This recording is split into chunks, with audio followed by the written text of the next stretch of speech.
Hello everybody, hope you're doing well and thanks for joining us for another video, where today I'd like to address a question that I get constantly asked about my video of the 24-hour Antarctic sun, which is, could this have been faked in the north and just played in reverse? Well, sometimes it's people asking if it's a possibility, other times it's people asserting that that's what happened. So, let's go through the reasons that you can tell that that's not the case. The big difference between the 24-hour sun in the north versus the south is that they appear to move across the sky in opposite directions, which is caused on a globe by the fact that an observer in the south is inverted in relation to an observer in the north. It's caused on a flat Earth by who knows what. But this short video shows the sun moving right to left rather than left to right like in the north. So people are asking, could it have been shot in the north and then just played in reverse? Except this is taken from a much longer video that I recorded. I had my Insta360 set up from around 9 PM on December 14th, 2024, recording an 11K 360 degree time-lapse for around 25 hours at halfway point in Union Glacier. I finished the recording when we were packing down because we were being moved back to the main camp, which was at around midnight on the 15th going into the 16th of December. We weren't flying back for what we thought would be 2 days by that point. And I was eager to get a video of the 24-hour sun online for everyone around the world to see. But the full time-lapse, being a 25-minute long video that was a 36GB file, I thought would be a bit too difficult to upload on the camp Starlink. So instead, I stayed up well into the early hours, rendering a sped-up version which just followed the sun, and I then uploaded that to YouTube on December 16th. And as a little poignant moment, I felt it was appropriate to let Will be the one to click publish on the video, given that it was he that made it all possible. We are publishing our first time-lapse of the 24-hour sun right here in Antarctica. Literally can't see a thing. Yeah, that's now live. Hypothetically, you could record a video of the northern midnight sun and then play it in reverse and make it look like the southern midnight sun. But we know that's not the case here because the slower full time lapse shows all of us moving around near the cameras. If the video was reversed, we'd all be walking backwards. Now, I did point this out to somebody who'd commented questioning if it was a possibility, to which they then responded with a quite clever alternative, which is asking, could I have flipped the video horizontally? Which is smart. That would make the sun also appear to move the opposite way across the frame. The problems with that, however, are, again, the man-made objects surrounding the camera. If the camera was just in the middle of nowhere and surrounded only by mountains, it would be difficult to tell without knowing the exact location. However, the camera is surrounded by man-made objects which have quite obvious features, such as the writing on the hut door that says ALE with their logo. If the footage was flipped, the writing would appear backwards. Same with any of the writing on our clothing, and even going so far as my other cameras. On occasion, I would go over and record some B-roll footage of the Insta360. And of course, it being a 360 that was recording, you can see me doing it. Well, if the video was faked, then I would be pressing the shutter button with my left hand. But all such cameras have the shutter button on the right. Same with the other camera that I had set up on the equatorial mount to capture the sunspots. You can see the grip of the camera is on the right hand side. If the footage was flipped, that would put the grip on the left, which no Sony camera has.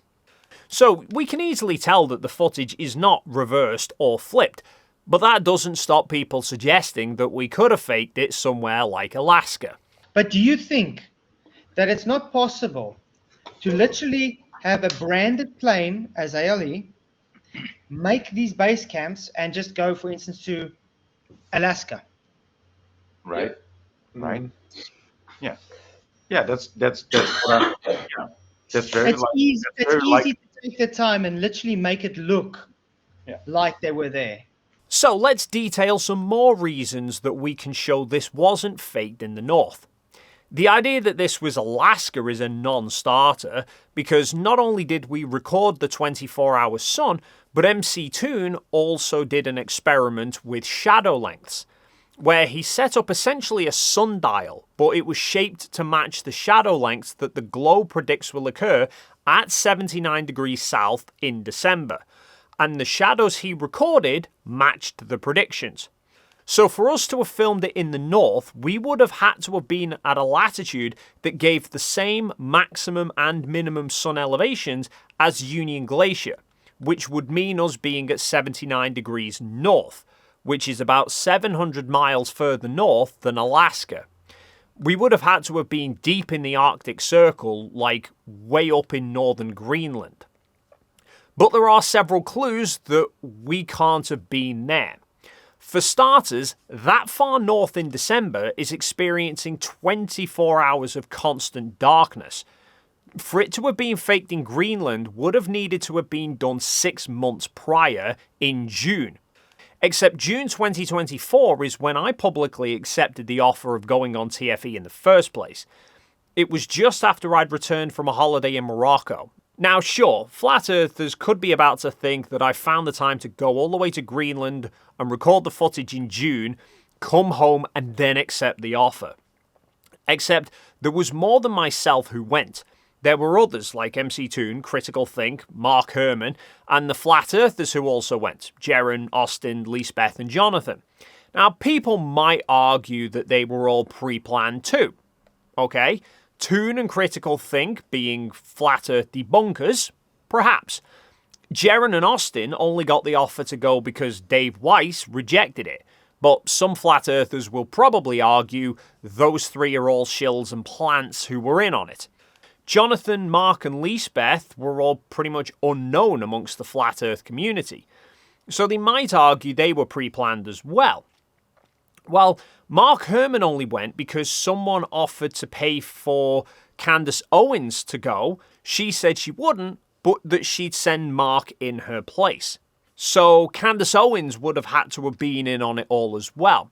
And Lisbeth only got a spot on the trip because there was a golden ticket offer where someone had messaged Will and offered to pay for a random person to join the trip. Will put it out as a public contest and chose Lisbeth as the winner. But it then turned out that not only was the offer not genuine, it was a flat earther, New Moon, who'd made the fake offer in the first place. Okay, so this is New Moon. I want to acknowledge first of all, I would like to acknowledge my apology for misleading Will Duffy and others regarding the competition I proposed to fund a flat earthers trip. My offer was never genuine. It was a deceptive act from my part. And he publicly bragged about doing it as well. So for Lisbeth to have been in Greenland with us in June would have also required New Moon to be in on the whole thing to make the fake golden ticket offer several months later. And then, speaking of being in on it, we also have the great Where Are the Guns Nathan, which was a plan that I'd laid out, again, back in June, as a way of being able to show that we were actually in Antarctica in December, not faking it prior, which is that we engage with a Flat Earthers live stream. And to do this, I got MC Toon to call into Nathan Oakley's live stream whilst he was live on December 15th. He was actually reviewing the TFE live stream that we'd done at midnight on December 14th. So whilst Nathan and his group were reviewing the TFE live stream, MC Toon joined the Discord server and began a conversation with Nathan. It's a green screen effect, which is what we all woke up to this morning. There you go. I've got someone in Discord with their mic open. Hold on. It's McToon. Is that the real McToon? Hello. I'm in Antarctica. Hello. How you doing? Hey, dude.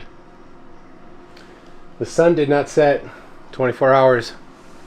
which not only did I record, but MC Toon was then walking around halfway point surrounded by all the 360 cameras that also captured it as well. And here is that footage from the Insta 360s. You cannot address the topic. You are constantly deflecting from the topic.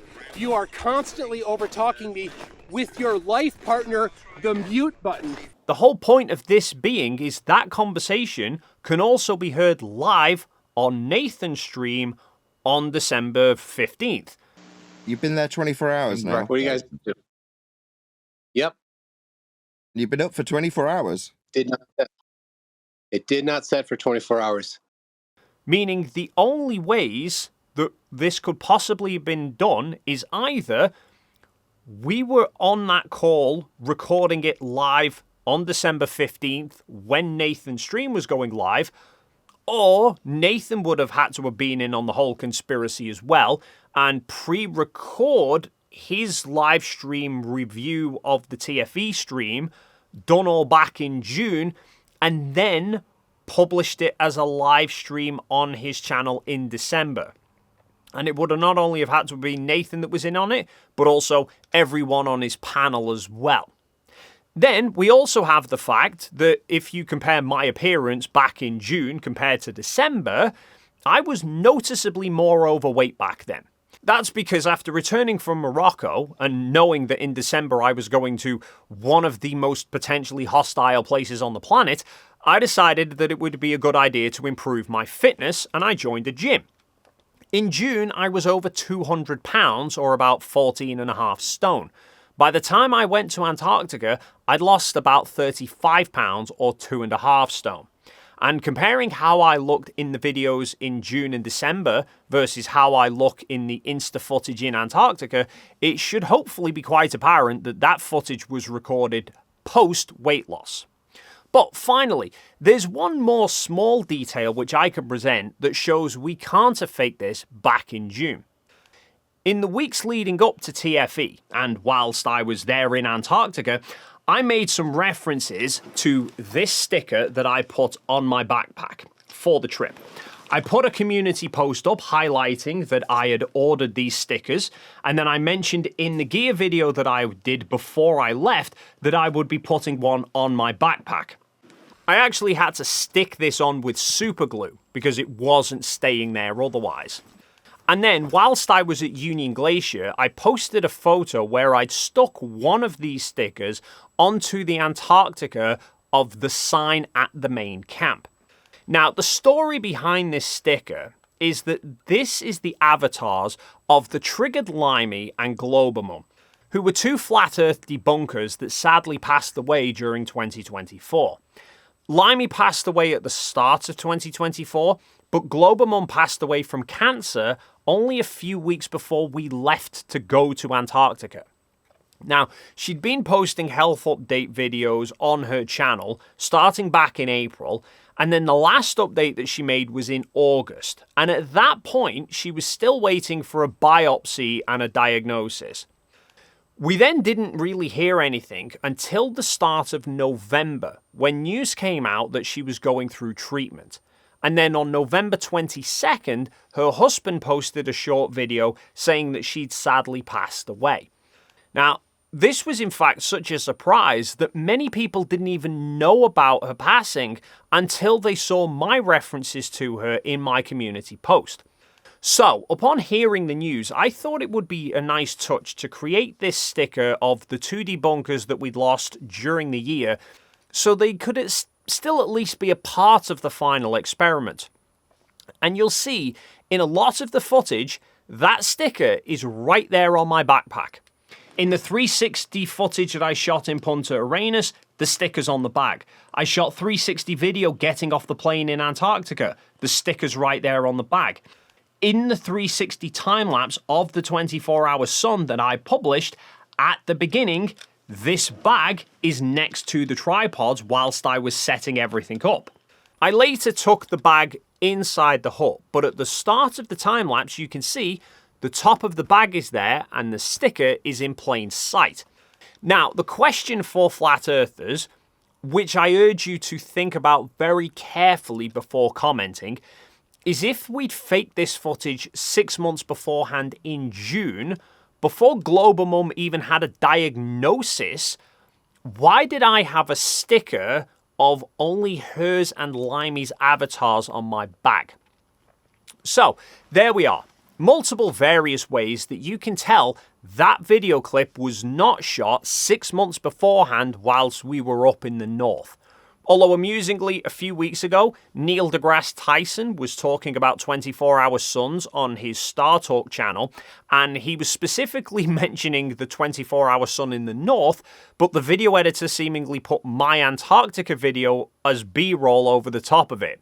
Which, as you can imagine, flat earthers went into a conspiracy spin with, but that's for another video. That's it for this one. As always, feel free to leave your thoughts in the comments down below. If you enjoyed this video and you haven't already done so, then please do consider hitting the like and subscribe buttons, and hopefully we'll see you in the next video.